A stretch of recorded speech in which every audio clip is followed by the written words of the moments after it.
has changed a lot since the 1930s. It's not a racetrack anymore, but it is a museum, and it's one well worth seeing. How did it start here?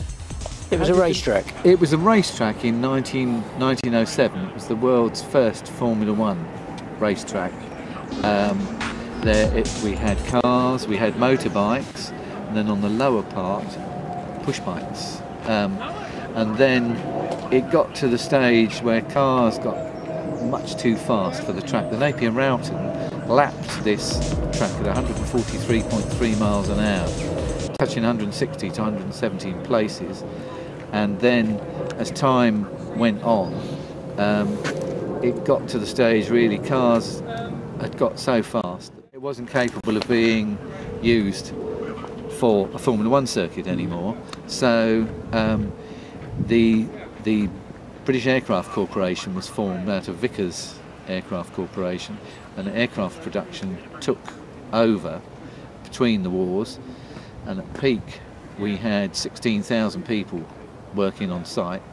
They were producing during the war the Wellington bomber, the Hurricane, various other aircraft, and then due to the site not being big enough to have a big enough runway to build bigger aircraft, it ceased to be a financial proposition really for aircraft production, and then it was vacant for a while, and it was offered to the Brooklands Society, which we didn't have the financial clout to buy it, so Gallagher's, i.e. Japan Tobacco, bought the site, and we rented our little space, and we started off as a museum something like just over 35 or 36 years ago, with aircraft that we built on site here, and cars that would have raced in various times, and motorbikes that would have raced.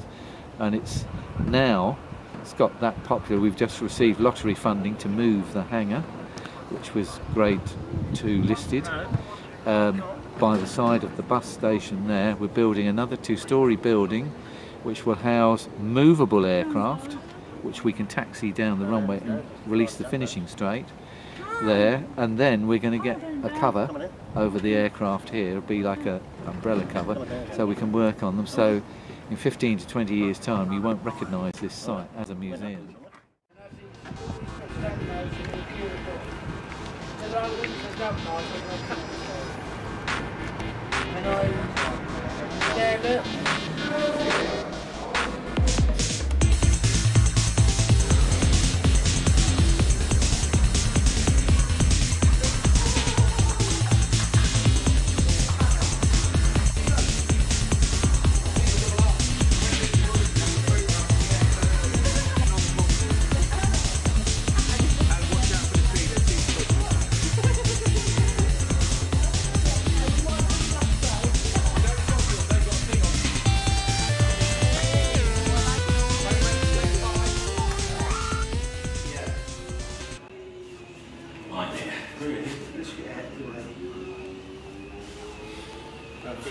In the picture, do you?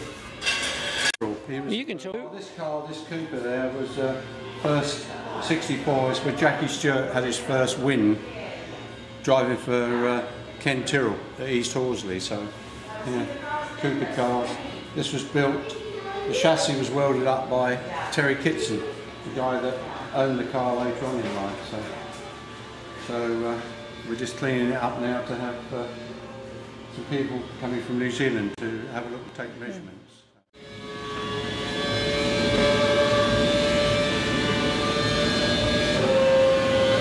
Right, okay. And then right under the flags, right, that's it, right. Okay. Right, slowly up to the end.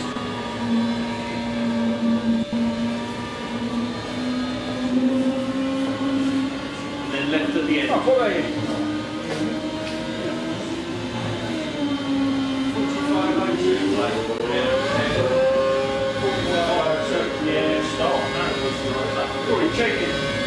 How'd you check it? Check everything.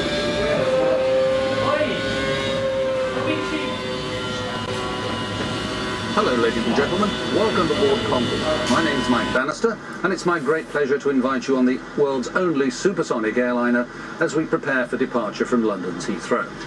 I'm joined here by Senior First Officer Neil Rendell. We're just about to start up our 4 Rolls-Royce Olympus engines, push the aircraft back and taxi out for takeoff.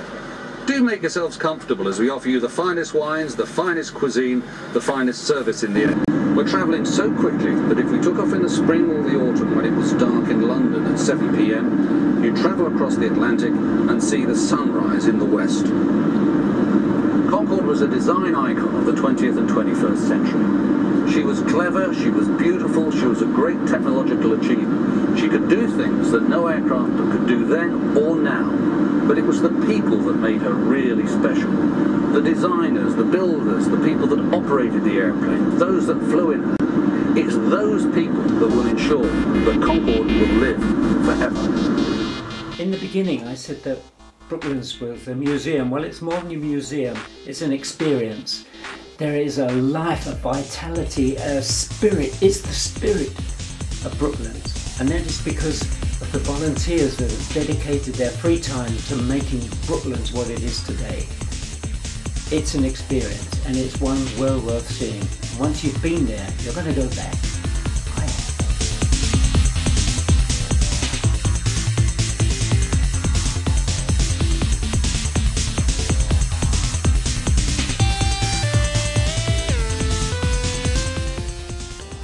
So if we could, I shouldn't say this, but if we could get rid of Mercedes World, take over their bit, it would be very nice.